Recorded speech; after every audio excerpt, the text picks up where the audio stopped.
The content you're about to enjoy comes from the archives of The Best You. We're devoted to the very best in personal development. With a magazine and resources dedicated to inspiring and changing people's lives. At The Best You, we work with the world's leading writers and trainers on the evolution of the self, and people whose journeys have been affected by their work and words. For more information, go to www.thebestyou.co.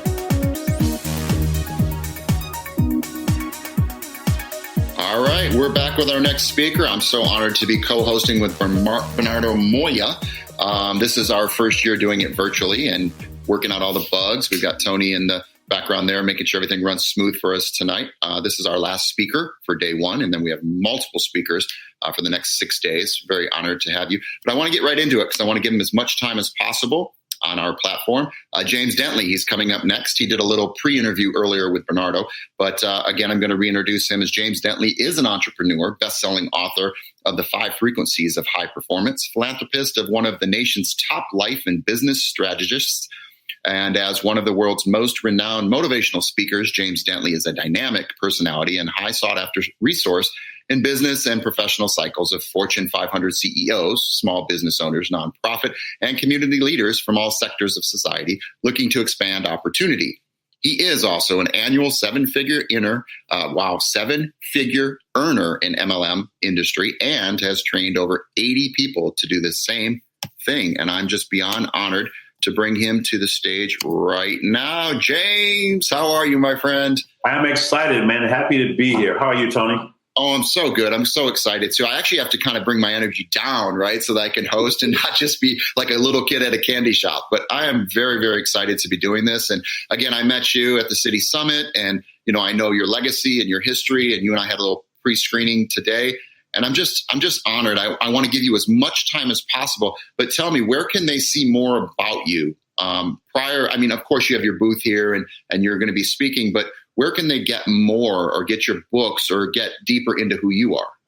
Well, I do have a radio show every Friday, thejamesdentleyshow.com. And also you can go to jamesdentley.com and also jd@jamesdentley.com.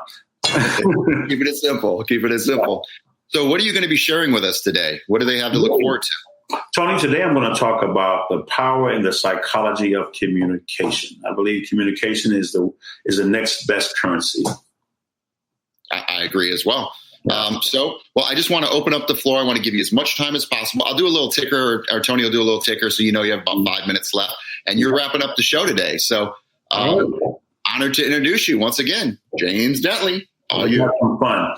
Well, first and foremost, I want to say thank you to Bernardo, to Tony, and to the other Tony, and everyone behind the scenes with the Best You EXPO. I've been in this industry now for over a quarter of a century, and I'll tell you, there's no small feat to put together these events. But these events, when you attend them, I encourage you to take a lot of notes. I'm going to give you some great information, as well as all the speakers that we had today and the following the days that are yet to come. So take the notes, because they say when the student is ready, the teacher will appear, but you have to be ready and be prepared to really learn. So I'm going to ask you to open up your hearts and minds, and we're going to have a little fun today. Tony did a great job really introducing me. I don't really have to talk about myself. I want to start off with a question. Here it is. If there was a way that I could say how great you could be, would you listen to me? And if there was a price that you could pay that would give you the life that you seek, would you be willing to pay that price today? And if there was some work that you could do, would you roll up your sleeves? Now the work is on you. And if there was a promise of silver and gold, pleasures and treasures and fortunes untold, would you do what it takes no matter how tough? Would you dare never quit when the going gets rough? Would you build something great? Would you let it build you? You have a dream, you have a business, but there's something else you must build. Because while you're building your dream, the dream has to build you. So if there was a way that I could say how great you could be, would you listen to me? I want to talk about the power of the psychology of speaking. It doesn't matter if you're speaking as a professional or you're out doing your TED Talks, you're selling from the stage. It doesn't matter if you're in the boardroom or you're in management and you want to communicate and to inspire the message and the core values of your team or your company. It doesn't matter if you want to communicate to your children, your spouse, or you want to give a toast at a wedding, or maybe you have to speak in front of an audience at maybe a church or perhaps some other community function. It really doesn't matter. But it begins on how you communicate also with yourself. You know, to be able to speak into your own life, to proclaim the things that you really want in your life. That's where it really, really begins. So I'm going to talk about some of the things that I teach to my students in my organization called Inspired to Speak, where we take great speakers and make them legendary. And just really teach you how to speak into the listening of another human being, how to speak into one's nervous system. How do you tell your story? You know, as I speak, and the people who have seen me know I use a lot of poems and prose, and I'm going to tell you the psychologies and why I do the things that I do. But everything begins with the way that you choose to think. Your thoughts, your thoughts impact your words. Your continuous words, they determine and they influence your actions. Continuous actions develop your habits. And that's what it really, really is at, because we are creatures of habits. You know, as human beings, people don't really fail as much as they conform. You know, the poet once said, "Who am I? I am the constant companion. I'm your greatest helper or your heaviest burden. I can lift you upward, or I can drag you down to failure. If you teach me to do a thing repeatedly, I begin to do it automatically. I am easily managed, but you must be firm with me. I am the first to all those who are great, and the last, those who are failures as well. Those who are great, I have made great. Those who are failures, I have made failures. I am not a machine, yet I operate with the precision of a machine, yet the intelligence of a human being. But if you teach me and train me, I lay to work at your feet. But if you're easy with me, I will destroy you. Who am I? I am called habit. Habit is my name." So we're going to talk about some things that you can use right away. And repetition is the mother of learning. It's the father of skill. You do it over and over and over, and it becomes like breathing. It becomes so natural. You get in a state of what I call click or flow, or, you know, some people call it the zone. How do you get there? How do you channel your energy? So when you're speaking, it begins before you even take the stage, get in the boardroom, or start having a conversation. You know, Stephen Covey said in his book, The 7 Habits of Highly Effective People, that you begin with the end in mind. The end in mind. So what is the outcome that you want to create? If you're going to be a speaker and take the stage, you want to be very conscious of your time, but you also want to channel your energy. You know, my book is on the 5 frequencies of high performance. The frequency is energy, and energy is everything, and everything is energy. So how do you channel that energy? So when you begin to speak, that you open up your mouth and there's this calmness, but the energy is so real that people can feel you even through technology. How do you use your voice like the soundtrack of a movie? When you go to the movie theater, did you know that the storyline is already set? They already have the deck stacked. They know the emotion and the outcome they want to create. Now, sometimes they don't get it right, but most of the time they do. So how do you prepare your state? It begins in visualization. The visualization is very, very important. To be able to see yourself on that stage, on that platform, in front of that and behind that podium, or even talking one-on-one to another person, you visualize the outcome. Because if you don't visualize it, then you're like sailing in the wind without a sail. Without any direction. You're just bobbing with the waves. You're being reactive instead of proactive. You know, you can tell the future. You can actually tell the future if you're willing to write it. So you want to design what outcomes you want to create. What message, what point do you want to get across? How do you want people to feel? Do you want to inspire them? Even when you have to speak to someone in a business setting. I mean, I remember I used to manage restaurants, and they always came to me when someone had to be let go, because I never let a person walk out that door with a loss of their dignity and their self-pride and self-worth. I always lifted them up. And it's so amazing. People would hug me and they would say, "I know this was so hard for you." It really wasn't. They were a mess. But the bottom line, they were still a person. And I treated them as such. So it's really about becoming fully self-expressed. But what stops people from communicating with another human being? What stops us? The greatest fear is speaking on stage, second only to death by fire. What stops us? Where does that fear come from? Well, let me give you my thoughts on that. If you have that fear and that anxiety, that's because you're worried about yourself. You're worried about, are you going to remember what you have to say? How you look? Are people going to receive you? How it's going to come across? How are you going to mess up? Can you get through it? When you play it out to your mind, you've already done it. So you'll be fine there. But when you have those thoughts and have that fear, that's because you're thinking about yourself. Rule number one, write this down. No, write it down. Rule number one is never about you. When you're on the stage, it's always about the audience. As a matter of fact, you are not the star. You're not the star. You are the director. The audience is the star. The job of the director is to get the audience to respond in the corporate world where they lift up and heighten their level of execution, they heighten their level of community and energy and the culture that you create, that the culture becomes bigger, that it permeates and it touches everyone.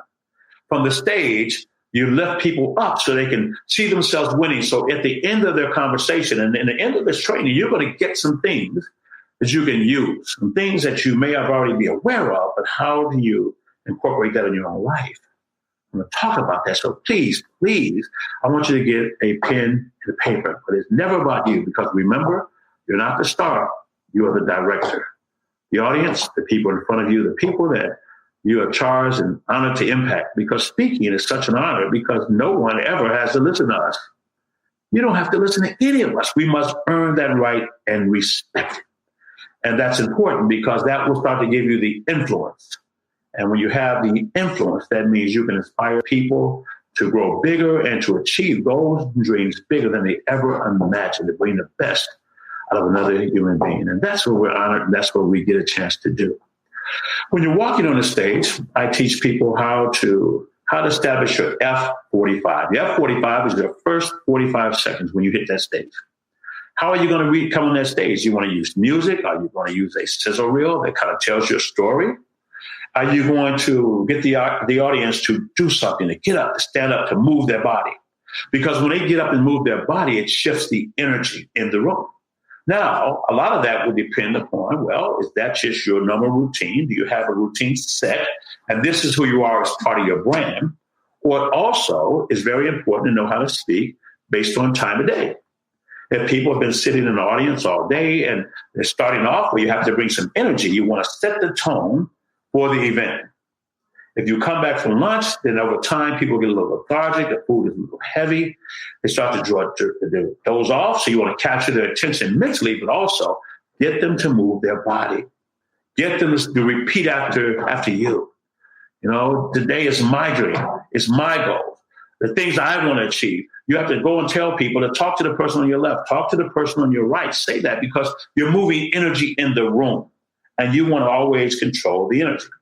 I have something that I do when I think people have been sitting around maybe about 3 or 4 o'clock. They've been there since 9 o'clock, 5 or 6. And I ask them a simple question and I ask them to play full out. So if you're watching this, and even if you're in a room by yourself, I want you to please play full out and please go along with me.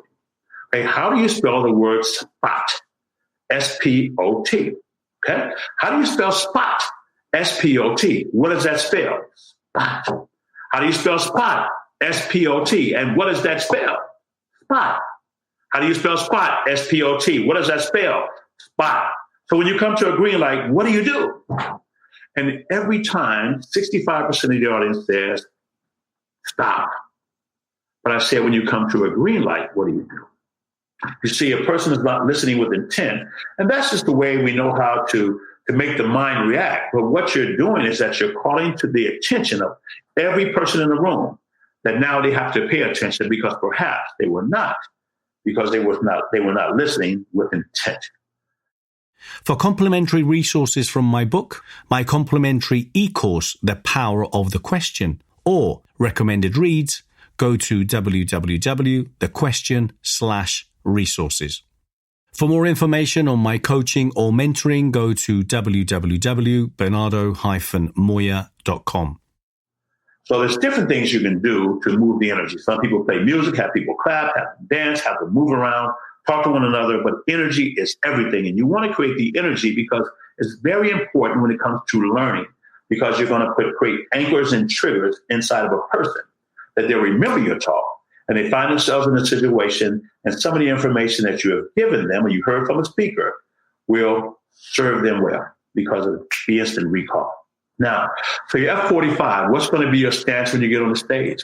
What's going to be that stance? You have that Supergirl pose. A lot of women put their hands on their hips, Supergirl.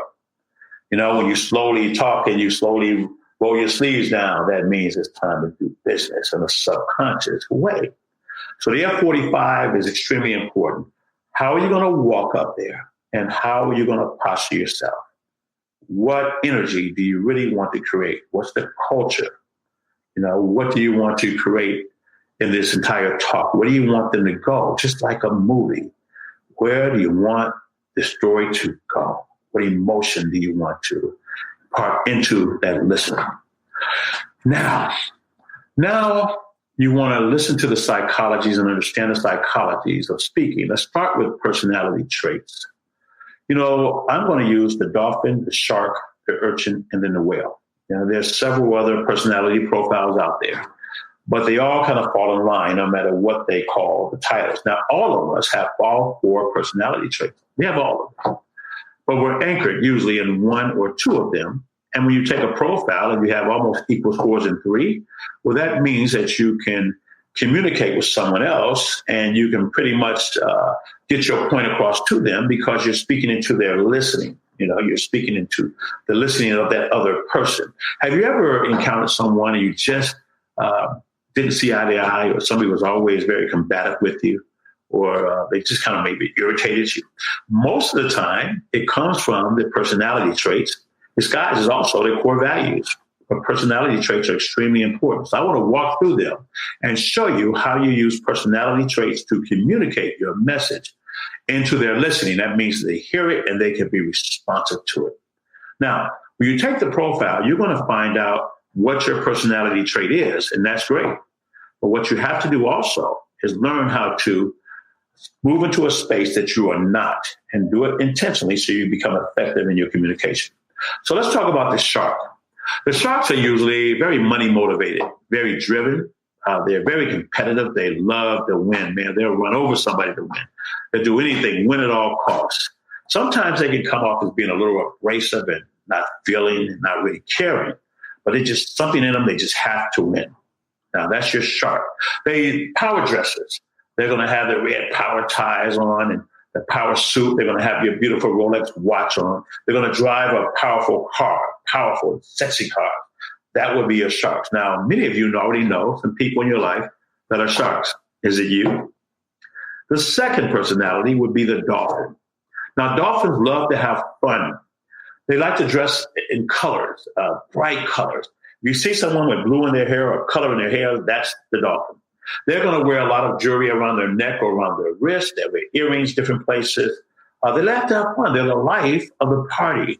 When a dolphin comes in, everyone knows they're going to have a good time. There's not going to be a boring moment when a dolphin walks in the door. But the other side of the dolphin is that they're usually late. So when they walk in, it's already started. They're usually late for everything. They're not as well organized. Most dolphins make up their bed maybe 3 times a week. After all, why should they keep making it up and they're going to get right back in it? That would be their logic. Okay? But dolphins and sharks, they make decisions very quickly. They move fast through the water. They make a decision, they see something, and they go. A shark sees something they want, and they go get it. Okay? Now, many of you already know some dolphins. Now let's talk about the urchin, U-R-C-H-I-N. The urchins are very analytical. A lot of your engineers will be urchins. You see someone with a dress white shirt on, and they have a pocket, and they have their phone and pens and things in their pocket. I can promise you that is their urchin. That's how they operate. They like things to be in order. They're very analytical. They process information. They're always looking for the answer why. Okay? They move a little slower, but once they have their system together and their confidence in that system approach, then they'll move. And they'll usually be very dynamic and unstoppable. They're very anal. They don't like things to start late at all. They like things to start on time. Unlike the dolphin, they're going to come in late. It's going to irritate that urchin. Okay? So the urchin also doesn't like hype. They like facts, information. The dolphin loves hype. The dolphin likes you to take them on a mental journey. The urchin wants the meat. And lastly, you have your whales. Your whales are nurturers. They're the people of love. A lot of your social workers will be whales. They dress in earth tones. They don't care that much about the money. They really want to know if you're here to make a difference. Are you helping people? I remember my granddad was a shark. And my grandmother was the whale. And he loves you. He didn't mean it. Now, the shark and the whale are totally opposites, but they can partner together, even get married, because one will balance off the other one. One is going to be real hard and aggressive. The other will calm them down and achieve balance. Just like the urchin and the dolphin, one is neat, one is sloppy, one's on time, one is late. Remember the odd couple with Felix and Oscar? But they were best friends, so they can be in a relationship because they both give each other something to do. You know, the dolphin brings significance to the urchin because they have to take care of the dolphin. The dolphin will get in trouble, the urchin has to clean it up. The dolphin can't find anything, the urchin has to find it and gets to scold them. And then the dolphin loves it because they get attention watching the urchin run around. Now, we have all of these personality traits, but when you're speaking to people, especially in business, you have to speak their language. So if I'm speaking to someone about making a difference in this giant cause, and I'm not talking about either them winning or someone else winning big. I'm not talking about how are we going to get the finances to do it, or what's going to be the great achievement, or trophy, or the prize we're going to get, then the shark begins to tune off a little bit. Okay? If I'm talking about this incredible vision of what I want to create, a lot of entrepreneurs, they're very creative, but they don't have the processes down. They don't understand how to slow it down and how to put systems together. See? So they can irritate the crap out of the urchin. The urchin can't believe in it because they don't go into the imaginary land. Now, I am a dolphin shark, naturally, but under pressure, the shark takes over. Now, then I am an urchin and then a whale. I had to work on my urchin with intention. I'm the guy that will have 6 junk drawers, and then I'll clean them up and make them real nice and neat. And then 2 weeks later, I have 3 junk drawers. And if I don't straighten it out, I have 6 again. So you work on that. So when I'm speaking to people or when I'm communicating, I look at their office, the room setting they're in. That could tell me a lot about them. So I know how to speak to that person. So I will bring them into my conversation, into my philosophy, the thing I want to get across. I'll give you an example. If I was to introduce a person and I don't know who's in the audience, you got a mixed audience, I do something like this. Ladies and gentlemen, I have the pleasure of introducing our next speaker. This young lady has documented herself in this industry. I mean, she's so well documented, we ran out of paper. Now, who am I talking to? I'm talking to the urchins. The urchins, I'm happy. She's documented. She knows her stuff. I'm going to get information. This young lady, she is positioned or she's making a tremendous amount of money. I remember hearing a story. She wrote a check in the bank balance. Now, who am I talking to? The sharks. The sharks want to know there's some money, there's some achievement, something to win, something to go after. Very competitive. Now, she loves to have a ton of fun. You're going to really enjoy this presentation. And then the dolphin simply hears, fun in a very subconscious way. And then you lower your voice and say, but most importantly, she's willing to help anyone who's willing to learn. Now, when it comes to your whales, you lower the voice. Because when you lower the voice, soft tones are the language of love. So you play with the voice tone and you're touching everyone on a subconscious level before you even open up your mouth to go into your content. When you set the stage, when you're beginning to talk, you paint with a broad brush all the way through it. You just paint, touching the personalities. No one will walk out of the room. No one will look like they're disinterested because you have everyone, because now you're speaking into their listening. Extremely important. Now I want to couple that with how to use your voice as a soundtrack to a movie, because that's the other side of it. So if you're writing this down, I'd like you to write down loud and fast. When you're speaking loud and fast, that creates impact, loud and fast. You know, it must be borne in mind that the true tragedy in life does not lie in not reaching your goal. The true tragedy lies in having no goal to reach for. Not a calamity not to capture your ideals, but it is a calamity to have no ideals to capture. It's not a disgrace not to live your dreams, but it is a disgrace not to dream. And it's not a disaster not to reach the stars, but it is a disaster to have no stars to reach for, because when you reach for the stars, even when you fall short, you come down with stardust in your hand. When you go loud and fast, impact, it jolts the nervous system. It inspires them, stands up, gives them energy. You know, it's like you're sleeping and loud noise, you get up. Forget about being tired. Loud noise, up. Energy. So loud and fast creates impact. Loud and slow creates emphasis. Now, when I said that point by Benjamin E. Mays, at the end of it, I said, stardust in your hand. Emphasis. Now, you don't have to be that deep. You may stardust in your hand. Loud and slow will create the emphasis in making the point. A lot of times you can do that at the end of it. That's your applause right there. Now, loud and fast is going to impact a lot of your sharks and even your dolphins. It's going to stimulate them. It's going to stimulate the body, the mind. Okay? Remember, the mind and the brain is not like to burn a lot of calories. So you got to stimulate it. The brain can't do jumping jacks. It's kind of just laying there giving instructions. Okay? Like a lazy boss. Okay? It delegates everything. So the brain is there. So now you want to speak into the nervous system. Now remember, I said when you get up and move your body and you get people to move and say, tell the person on your left this, tell the person on your right this, you're creating energy and you're bringing people into your talk.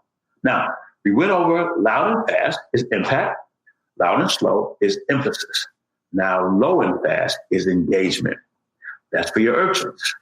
It must be borne in mind that the true tragedy in life does not lie in reaching your goal. The true tragedy lies in having no goal to reach for. It's not about someone remembering every word you say and writing it down. It won't happen. But for the urchins, they know you know your stuff. And it's going to touch a little bit of the shark as well, because you command the information. You can flow. You can just bring it off the top of your tongue without even thinking about it. Okay? So low and fast is for engagement. Engagement. Just take them through it. Take them through it. Because everything you say as a speaker, a person does not have to remember every bit of it. They won't. We only retain 7 to 15% of what we hear on a daily basis, even when we take really good notes. But you're creating anchors and triggers. I'm going to talk about that. And then low and slow, that's for emotion. For emotion. Must be borne in mind that the true tragedy of life does not lie in not reaching your goal. The true tragedy lies in having no goal to reach for. When you reach for the stars, even when you fall short, you come down with stardust in your hand. It calms the nervous system. That's why if someone's talking and their voice is rising and getting excited, you lower your tone and you bring them back down. Or you say their name. James. And when you hear the name, it goes back to your little kid and your mom called you. And you calm down. Now, I use a lot of poems. I love using poems. A lot of them I write myself. Some of them I've memorized over the years. I have over 100 plus poems. The reason I use rhymes is because when I'm telling a rhyme and telling a poem, I'm speaking to the little child inside of a person. You can be in a very busy environment. You can be speaking at a networking event, it's still music, or in some type of event in a bar is over, they're making a lot of noise, or you're at a party or even a wedding party and you have to do a little toast and everybody's distracted. When I say a poem, then everybody turns back slowly and comes back to me because I'm talking to the little kid inside of me. You remember nursery rhymes? Now I lay me down to sleep. I pray the Lord my soul to keep. Rhymes, we grew up on rhymes. So you talk to the little kid that resides in all of us, and you bring people back to you. You learn to be a great storyteller. You use your voice as a movie, as a soundtrack to a movie. I'll give you an example. Let's just say, Jaws. The shark's coming. All the kids on the beach. Now, the big shark has already eaten about 3 or 4 people, so the shark is ready to eat some more.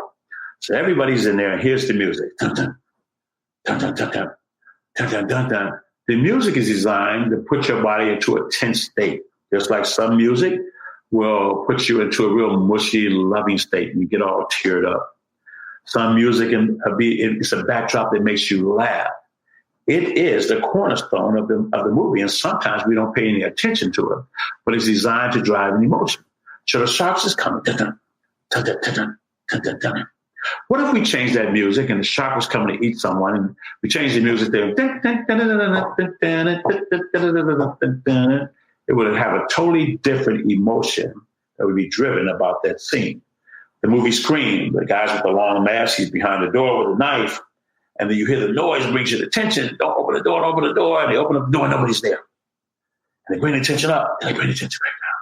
Bring the attention up, and they bring the attention back down. When you do that, you're breaking up the battleground of their mindset. They already expect what's going to happen, and you switch it up.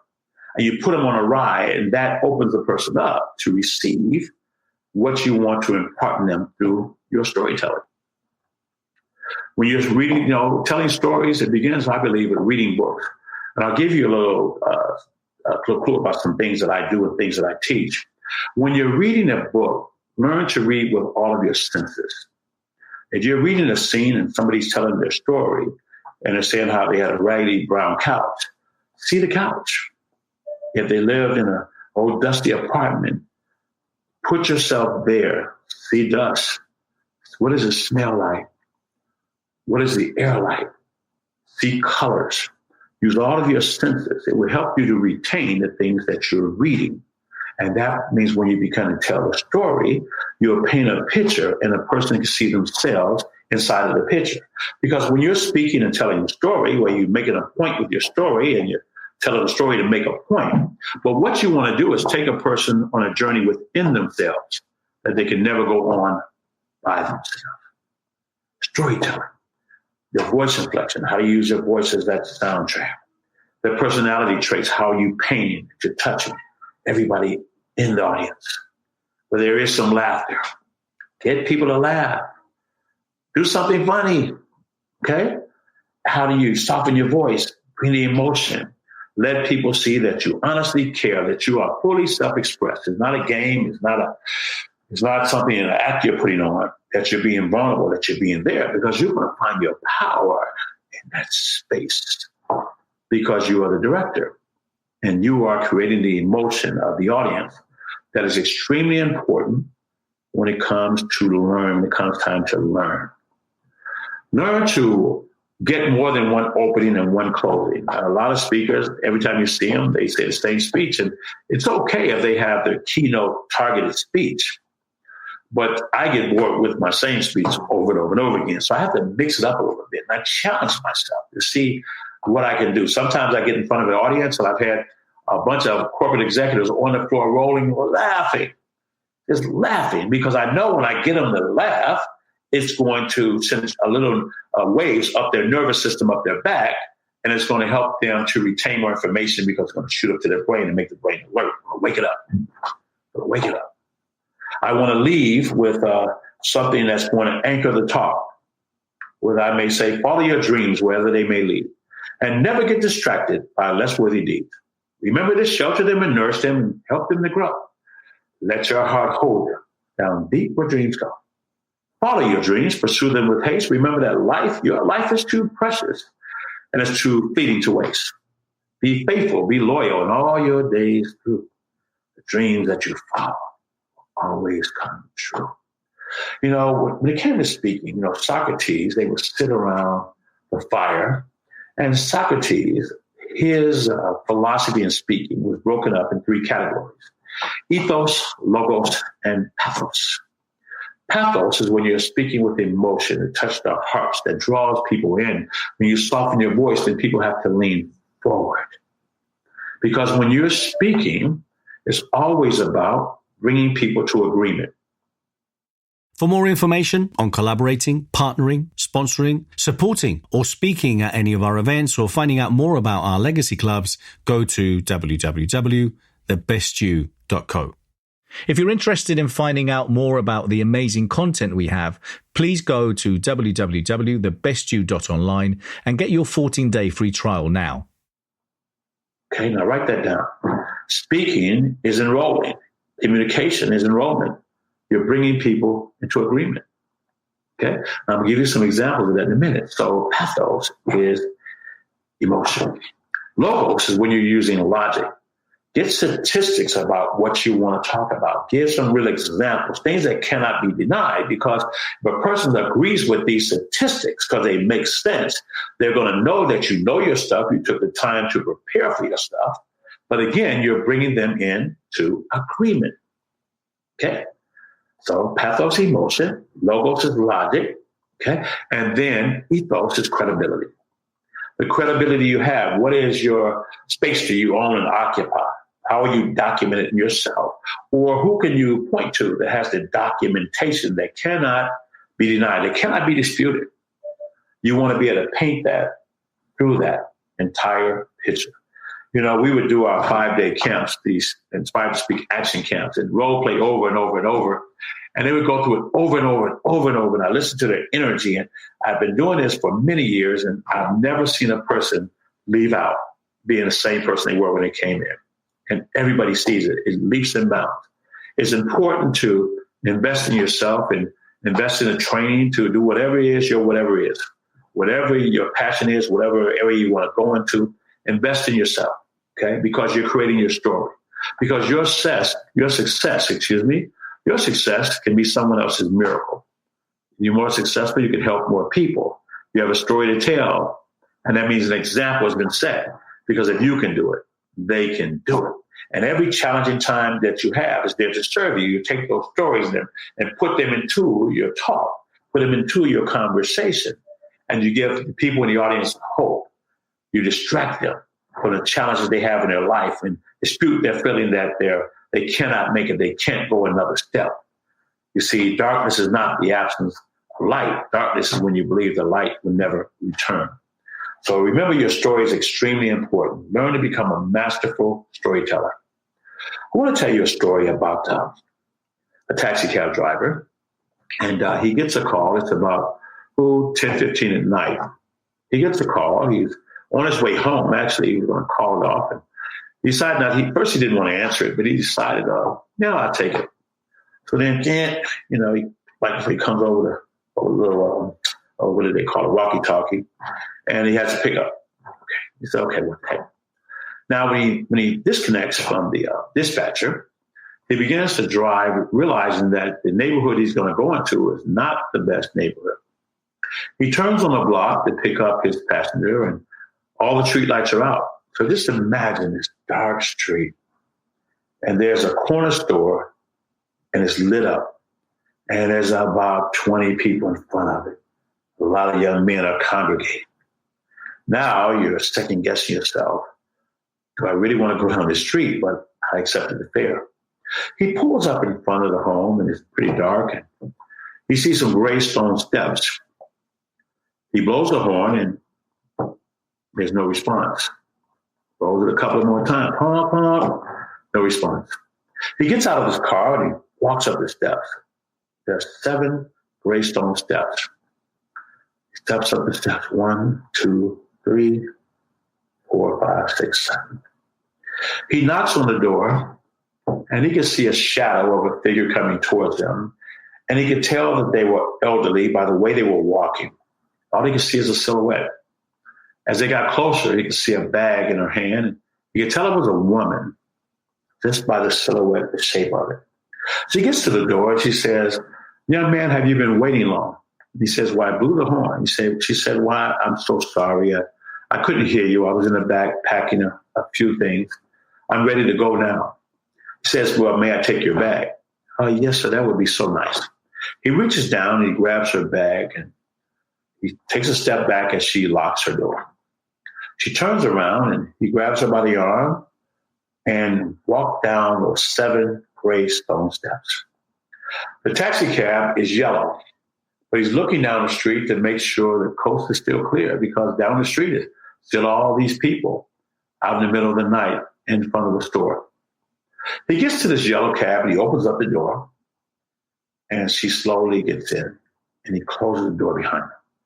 He walks to the other side of the passenger side, of the driver's side, and opens up that door and sets her bag right on the seat and closes the door. He gets in his car, closes his door, and adjusts his mirror. He said, okay, where to? Well, I have to make a stop first. Do you mind taking me downtown Chicago? He says, you have an address? Well, just go down Lakeshore Drive and I'll tell you where to go from there. It's about a 20-minute drive. So he starts his car and he drives off. I can see the lights passing in the window in the middle of the night, the skyline, lights, driving, different cars. And she gets on Lakeshore Drive, and to the right is the lake, and to the left is downtown Chicago. It's lit up, it's so bright, beautiful buildings. The lake is dark, but you can see little boats out there in summertime. They still had the lights on. And he drives and drives, and he says, do you know where you want to go? He says, well, I've always loved coming down by the lake. My husband used to bring me here, and he's passed away. And I just wanted to take a look at the city that I love. He said, young man, I want to go to this address. And she handed him a piece of paper. It was an address that was totally opposite way. He passed it. So he says, okay. He turns the car around and he gets on the expressway and drives back.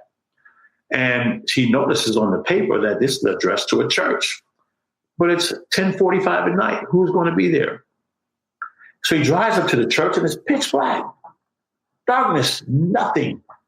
He says, ma'am, the church is closed. There's nobody here. She says, I know, young man, but I always loved this church. I grew up here, and I just wanted to see it one last time. You see, young man, as I mentioned, my husband died 5 years ago, and tonight I am actually checking in the hospice. I won't be coming home again. And I want to thank you for letting me see the city that I love and the church I grew up in. Thank you. I want to go to this address. And she hands him another piece of paper. So he's driving to his destination, and he pulls up in front of a small clinic or hospital, a small home. And when he pulls up through the double doors, the glass was tinted. He could see the outline of a nurse there in the nurse's station. So he gets out of the car and he opens up the passenger door on the driver's side. He grabs her bag, closes the door, and goes around and opens up her door. She walks out of the taxi and helps her out, lifts her up by the arm, and closes the door and grabs her by the arm and begins to walk her into the door. The first door opens automatically, and they walk through. And then the second door opens, and here's a light, and the nurse is walking around the corner to greet them. You must be Mrs. Atkins. I've been expecting you. He said, yes, I am, ma'am. And she turned to the young man and tried to pay him. He said, ma'am, I won't take your money. He said, well, I can't use it. Can you do some good with it? Please, please. And she gave him a lot more than what the fare was. And he said, do you mind if I give you a hug? And she said, that would really be nice. So he gives her this loving hug. And then when he parts, the nurse grabs her and puts her in a wheelchair and begins to turn her around to go to her room. As he walks out the door, he walks through the first door. He's in a little bit of a daze. He slowly walks out, first door. And he said when the door closed behind him, it was as if a door was shutting on a life that would never open again. He goes into his taxi and he sits there, and tears begin to run down his eyes. And he questions himself. He said, what would have happened if I didn't take this fare? I was on my way home. What would have happened if she would have got someone else and they were rude to her, or they weren't patient with her, or put her out the taxi not being definite about where they wanted to go? And he was forever changed from that day. Forever changed from that day. This is someone that I actually knew. And when they told me that story, I asked for their permission if I didn't use their name to share it. But the fact of the matter, when you go into that story, I want you to see the yellow cab. I want you to see the lights in the street. I want you to see the Greystone steps. I want you to see the darkness in the street and the light over the corner store with all these young kids out there making noise. See the nurse's station, see the young lady, but feel the things that only the heart feels. The heart knows, the brain thinks. How does it feel when she says, I'm going to hospice. I'm never, ever coming home again? And in that story, that young man was given a gift to appreciate life and a gift to be kind, because you never know the situation of another person. Now, whether your story be a story that touches the emotional threads, or whether it be a story that makes a person laugh, the stories create anchors and triggers for your conversation. The story is what locks it in. The story is what makes you memorable.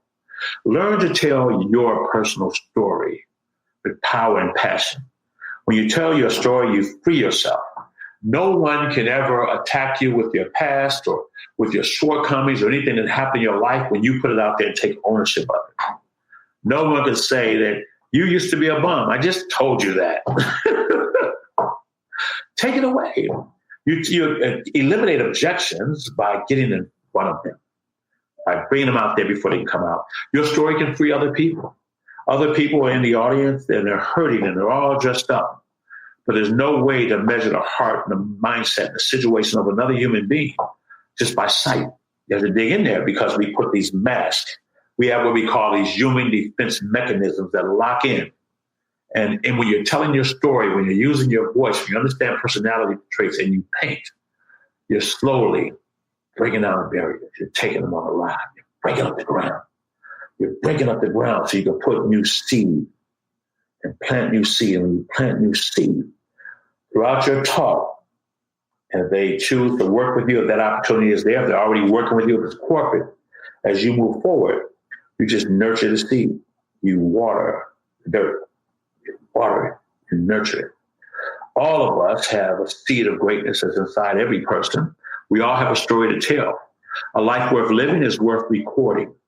You're living and writing your movie. The good news is that you're the star of the show. It's your life. That you're also the writer. You also are the editor. You can change the story. You're your own director of your life. Stop spending all your time earning a living and start designing your life. And the great thing about this Best You Expo, doing this for years, and Bernardo, I'm so honored to be a part of what you're doing because you're impacting lives. That you get a chance to impact lives, and many of you will be the future speakers. You will be the people who are giving testimonials, because your testimonial will let another person know that they can make it through because you made it through. That you will create the example, the pathway that other people can follow. That your success and you being able to break through, break up, and get around, pass through the challenging times of your life. Doesn't matter how you grew up. There's a story there, and there's someone else waiting for you to tell that story with power, passion, compassion, with laughter. Take them on a ride. Take them on a journey within themselves. They can never go on by themselves. Only you as the guide. You walk them through, because we remember stories. Very, very, extremely important. Now, as you're speaking, no matter what environment you find yourself in, I want you to work on it. Start writing out your story. Your story is going to help you if you're in a home-based business or you're in sales. Your story can help you if you have a church or an organization or you have a job and you want to enroll people. People follow people. They don't just follow stories or companies. They follow people. Are you willing to become the person that other people can follow with all the faults and all the shortcomings and all the failures and all the challenges that you've ever had in your life? That these things will build you. They will prepare you. They will give you the power, and they will give you the ability to be able to speak life into another person, that you can touch their nervous system, that you can change their life simply by sharing your story. How did you make it through? Because if you made it through, then they can make it through as well. So remember to stand before your dreams, every woman and every man. In times of trials, always believe that you can. And if you fall, know again you will rise. When you feel weak, you focus on your prize. So with your faith, keep walking towards your goal. By faith, keep talking to the depths of your soul. The best you conference was designed for people like you and me. Follow these speakers. Trust this message. And over time, you will see. Don't turn back on your dream. To turn back is a sin. You got to follow your dreams until you win. I remember I asked God once, give me one more chance before I die. I promise I'll spread my wings and I'll learn to fly. You have been Bernardo. Tony's holding. The other Antonia is holding up her end. You stand on the shoulders of greatness. I will promise you'll win. So keep working hard. Keep doing what's right. Keep working your plan until your plan takes flight. If you can repeat after me, say it's time to show up and it's time to grow up. And the whole world will see there's power in your dreams. They're alive in you. I know they're alive in me. These are your dreams that you must defend.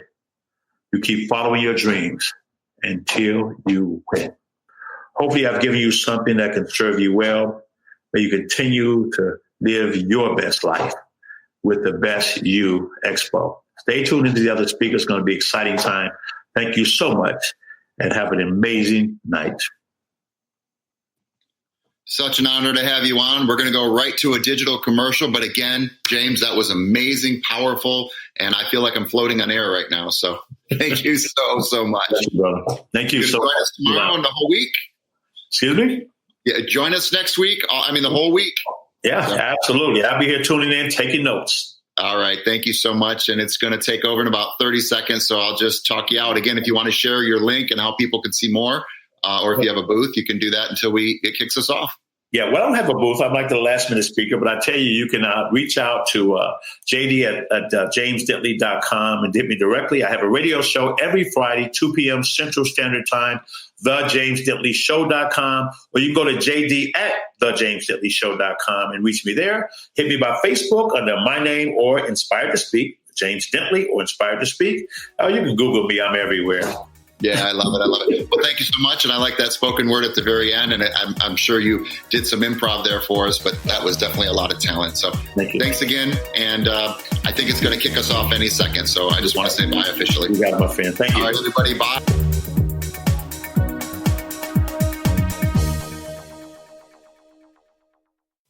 For more information, go to www.thebestyou.co.